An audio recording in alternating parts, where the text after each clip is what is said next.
everybody. Casey D'Amato here, president of Certified PA Consulting. I hope you're doing well. Welcome to this episode of our Town Hall video series where we talk about professional issues related to PAs, NPs, physicians, related to salaries, contracts, business, wealth building, you name it, we talk about it if it's a professional issue and it is not taught in PA school. So we started Certified PA Consulting in 2009. We are a team of PAs that have unique business experience.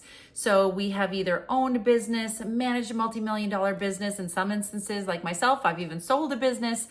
So we help people understand, PAs, NPs, physicians, how to succeed in thinking a little differently about our career trajectory as PAs, NPs, or even as physicians, how to work best together to propel the facility forward, how to identify our own career goals and what works best for us, how and when to make changes, and how to be successful overall. So today we're talking about PAs and business ownership, practice ownership. So can a PA start and own a practice or buy a practice? So let's talk through just the high level steps of what that would look like. So the overarching answer is it depends, because it's going to depend on the state laws.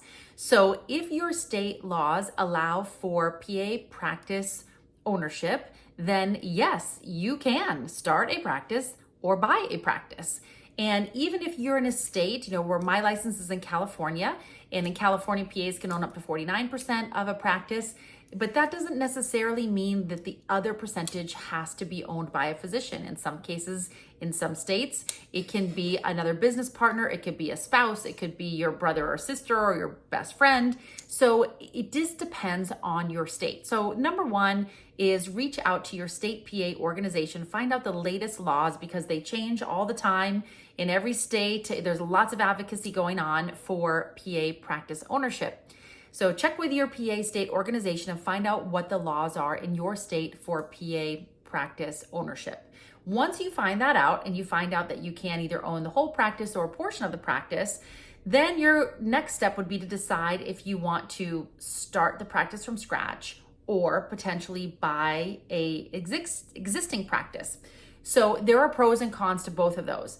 Buying into an existing practice can be really tempting for PAs and NPs, and in some cases it can work out really well.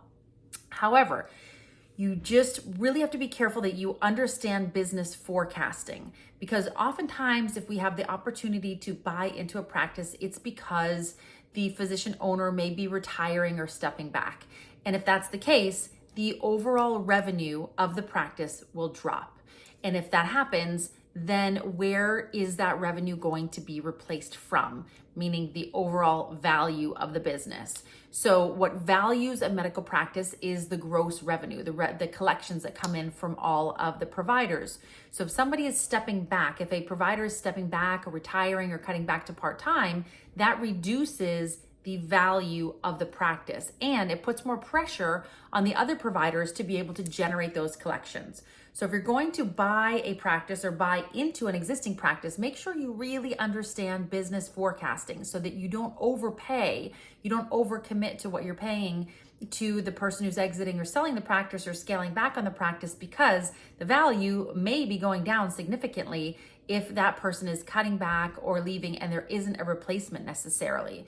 The value of the practice is directly dependent on the number of the providers and the collections received.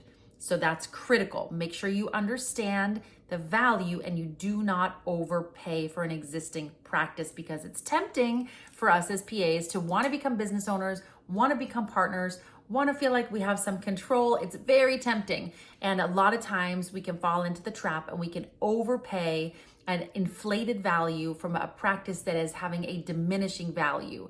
So make sure you don't fall into that trap.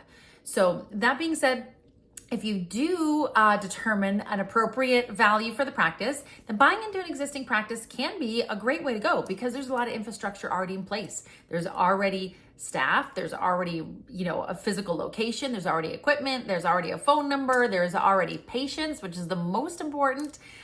So it can be a very smooth way to enter into practice ownership, especially if you've been involved in management and leadership and you really understand the business flow, meaning cash flow. Like you understand the expenses, you understand where the money comes in, you understand what happens if the money doesn't come in. Sometimes there's a delay in payments. You understand how to balance the cash flow. And if you've been involved from a management side of things, understanding cash flow, then and you understand the value of the company, then buying into an existing practice can be great for you. If you're not comfortable with those things, you may want to step back for a bit and put pause on buying into an existing practice and start small, start your own. You could start your own practice. We typically recommend that people sublet if you're not doing something that is telemedicine or remote, to keep your overhead expenses low.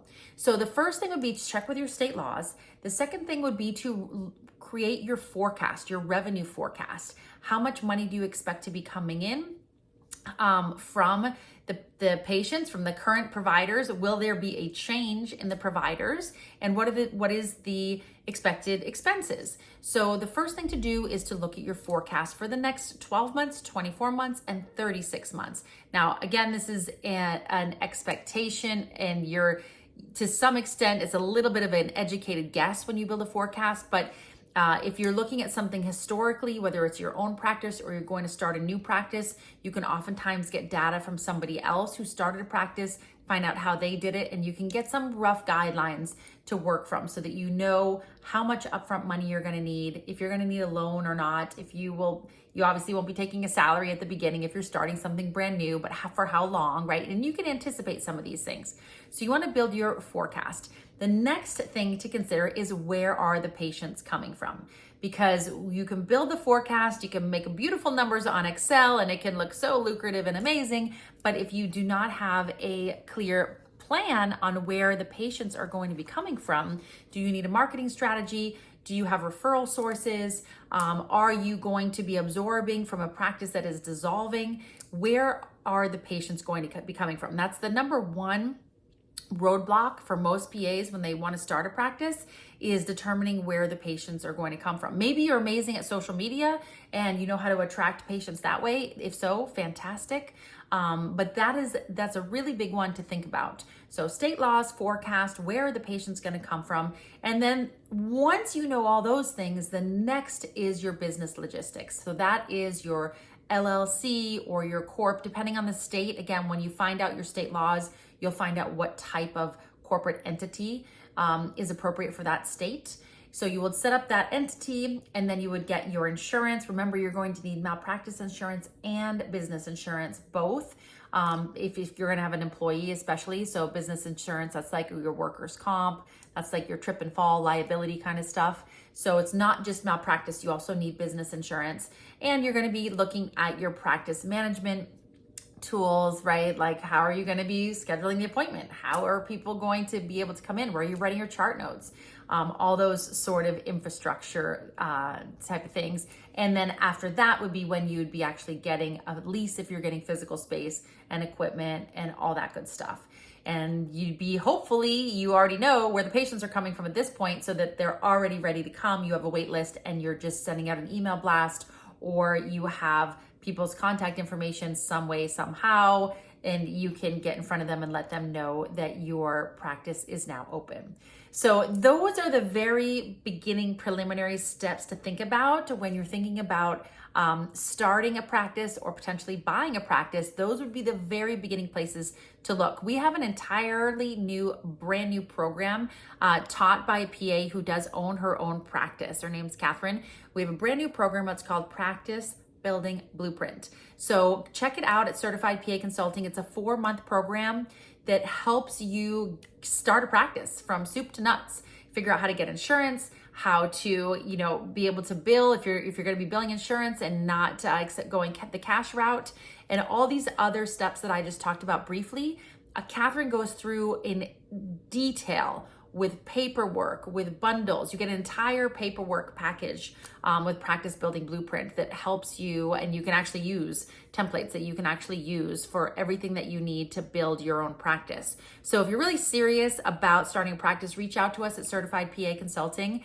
You can reach out to our team at Certified PA Consulting, or go to our website at certifiedpaconsulting.com. Check out Practice Building Blueprint. And that's a great program where they were hosting twice a year for people that want to start their practice. And there are some opportunities for one-on-one coaching if you miss the group sessions. So reach out to us and we can definitely get you scheduled with a one-time session with Catherine to learn more about how to start your own practice as a PA. All right, everybody, I hope that was helpful. We love to see PA entrepreneurs out there. And we're always here if you have any questions related to salaries, contracts, business, student loans and wealth building, career changes, non-clinical. We've got some new fun programs coming out for PAs who want to start side hustles, any of the above. Check out our website, tons of free videos, free resources, free downloadable guides. And of course, you can schedule one-on-one coaching with myself or my team. And we have lots of group programs as well as on-demand programs for everything business related that we are not taught in PA school. So take advantage of all of our resources, and I look forward to seeing you soon.